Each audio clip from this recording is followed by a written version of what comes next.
Assalamualaikum dan salam sejahtera. Nama saya Eng Kuan Chen dari SMJK Samin, kod sekolah AEB 5170. Hari ini, izinkan saya membawa anda menyelami kisah yang syarat emosi dan penuh pengajaran daripada buku Bagai Melukut di Tepi Gandang, karya Nufartin Amira, halaman 223. Di sebalik senyuman yang kita lihat, tersimpan sebuah jiwa yang terluka.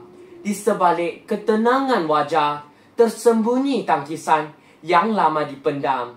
Inilah kisah seorang anak yang tidak pernah diminta untuk dilahirkan, tetapi tetap mencuba menjadi sempurna demi keluarga.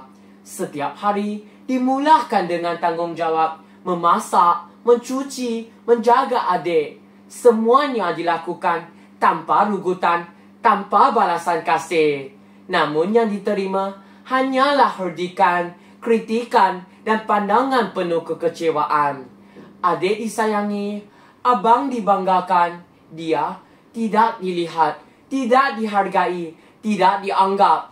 Bagai melukut yang tak pernah diendahkan, walaupun sentiasa ada. Kehadirannya tak pernah diraih, kehilangannya tak akan dicari. Pernahkah anda rasa seperti itu? Duduk semenja tapi rasa asing. Bernafas bersama tapi tidak dirasakan wujud. Bersama keluarga sendiri tetapi bagai orang luar. Namun, dia tidak membiarkan kegelapan menelan semangatnya. Dia percaya bahawa nilai dirinya bukan terletak pada kata-kata orang, tetapi pada usaha, ketekalan dan impian yang dibajai dalam diam. Dia belajar walaupun tiada yang peduli. Dia bekerja walaupun tiada yang membantu.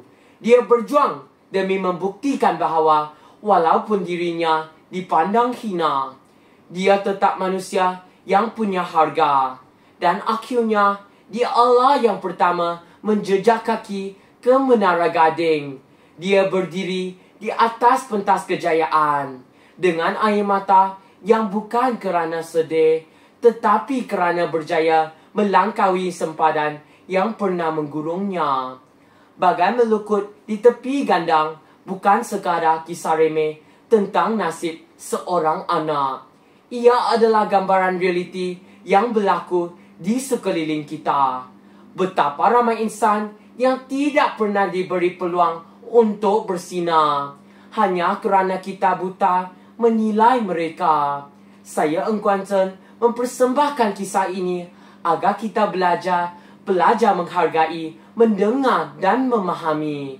Kerana mungkin di sebelah kita juga ada seseorang yang sedang merasa seperti melukut, menanti saat untuk diterima, dihargai dan disayangi. Sekian, terima kasih.